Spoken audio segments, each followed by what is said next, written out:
جو دعوت ہے نا، یعنی اگر کوئی واقعتاً اس میں مبتلا ہو جائے کہ زنا کی طرف کوئی عورت دعوت دے تو وہ تو حدیث میں صراحتاً ہے۔ یوسف علیہ الصلاۃ والسلام کو اتنا بڑا مقام کیوں ملا؟ بولو بھائی۔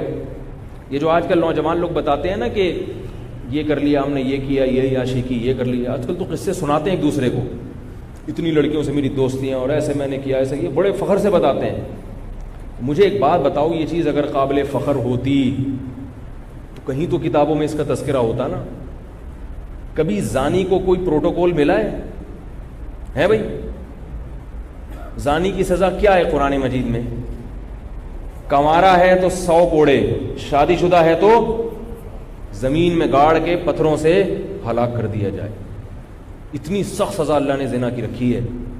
اس لیے اللہ کے بندوں، خاص طور پہ جو یورپ اور امریکہ میں جا کے رہتے ہیں، کینیڈا وغیرہ میں جا کے رہتے ہیں، ان کے لیے تو اور خطرناک معاملہ ہے، کیونکہ وہاں بے حیائی بہت زیادہ۔ وہاں ہمارے ملک میں تو پھر بھی تھوڑا سا انسان کو شرم آتی ہے کہیں ادھر ادھر جاتے ہوئے کوئی دیکھ نہ لے، ان ملکوں میں تو سب اوپن ہے۔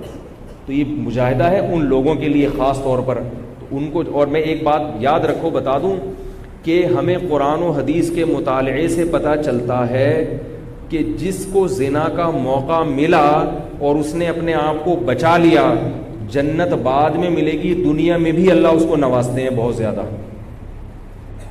دنیا میں بھی اللہ اس کو بہت زیادہ نوازتے ہیں۔ کئی بزرگوں کے واقعات ہیں کہ ان کو زنا کا موقع ملا اور وہ بچے، تو اس بچنے کی بنیاد پر وہ بزرگ بنے ہیں، اس بچنے کی بنیاد پہ وہ بزرگ بنے۔ میں اپنے والد صاحب کا بھی قصہ کبھی کبھار سناتا ہوں نا۔ میرے والد صاحب بالکل بہت خوبصورت تھے، میرے والد صاحب 24-25 سال کی، ہم لوگ اصلاً پٹھان ہیں، یہ تو میں بیچارہ ایسا باریک سا ہو گیا جی کراچی آ کے نا۔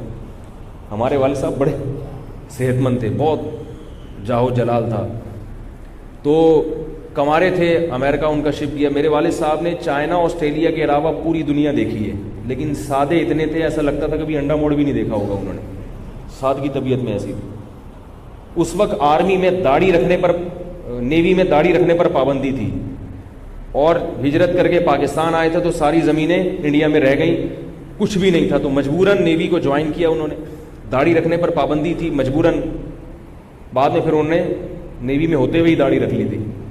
تو وہ پہلی دفعہ جہاز امریکہ گیا، تو ظاہر ایک نوجوان اور ماشاءاللہ بالکل صحت مند ٹھیک ٹھاک، اصلاً پٹھان، انڈین میں بھی، انڈیا بھی پٹھان ہے نا بھائی، خان فیملی انڈیا میں بھی ہوتی ہے نا، تو وہ والے پٹھان، باقی وہ والے نہیں۔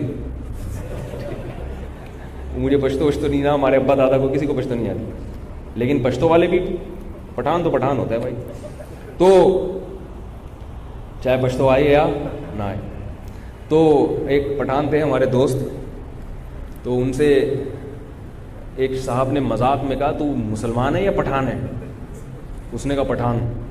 سن کے توبہ توبہ کلمہ پڑھو بھائی، مسلمان اور پٹھان میں اپنے آپ کو کیا کرے؟ اس نے کہا جو پٹھان ہے تو وہ مسلمان ہے، ان کا قول۔ تو انڈین، ویسے ہم لوگ ہیں سہارنپور کے، یو پی کے۔ یہ میں اس لیے کہہ رہا ہوں کہ انڈیا کے بھی بعض لوگ بیان سنتے بولتے ادھر یو پی والا بول رہا تھا اپنے آپ کو اور ادھر پٹھان بنا دیے، کیا مذاق بنایا ہوئے ہیں؟ تو بھائی انڈیا کے جو خان ہیں نا، جو اردو اسپیکنگ خان ہیں، ہم وہ والے خان ہیں۔ تو یہ جنرل نالج دینے کی مجھے شوق نہیں ہے، اس لیے دے رہا ہوں کہ آدھی دوں گا نا تو وہ آدھی پہ کلپ آ جائے گا یا کمنٹس آ جائیں گے لوگوں، اس لیے جب کوئی آدھا کا دور ہی گیا، کوئی بات کرو تو پوری کرنی پڑتی ہے مجبوراً۔ تو والد صاحب ہمارے گئے امریکہ، تو مجھے یہ واقعہ والد صاحب نے تو نہیں سنایا، وہ تو ظاہر اپنے بچوں سے ایسی بات نہیں کریں گے، مجھے کسی اور نے بتایا یہ واقعہ، میرے والد صاحب کے، اور تمہارے والد صاحب امریکہ گئے تھے۔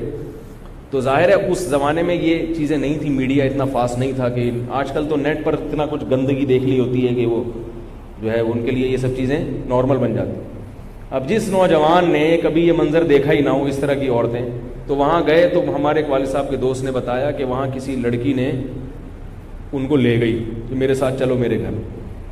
اب ظاہر ہے نیا نیا پاکستانی جائے، وہی منظر ہو گیا جو ہم پڑھتے ہیں نا کتابوں میں۔ تو وہ کہتے ہیں کہ والد صاحب کو راستے میں خیال آیا، جذبات بھی تھے، کوئی روک ٹوک نہیں تھی، ان کو خیال آیا کہ انی اخاف اللہ، کس کا ڈر؟ اللہ کا ڈر۔ تو کہتے ہیں دروازے سے واپس ہوئے ہیں، اور وہ انگریز لڑکی غصے میں بھنا رہی تھی، غصے میں بھنا رہی تھی. راستے سے واپس ہوئے کہ میں یہ کام نہیں کر سکتا، کیونکہ گناہ کا ہلکا پھلکا بھی ارادہ بن جائے اور پھر واپس ٹرن لینا اور مشکل ہوتا ہے، تو چھوڑ چھاڑ کے آ گئے. تو وہ مجھے والد صاحب کے جو ریلیٹیو تھے وہ بتا رہے تھے کہ آپ کے والد صاحب نے بتایا کہ اس کے بعد اللہ نے میری زندگی میں انقلاب پیدا کرا. حافظ قرآن تو تھے والد صاحب پہلے سے، بھول چکے تھے. قرآن ایسے حفظ کیا دوبارہ کہ روزانہ ایک قرآن ختم کرنے کا معمول بنائے، جہاز میں وہ بھی شپ، روزانہ ایک قرآن، بالکل پلٹا کھا گیا. اب اللہ نہ کرے اس برائی میں اگر مبتلا ہو جاتے تو آج میں یہاں بیٹھا ہوا ہوتا.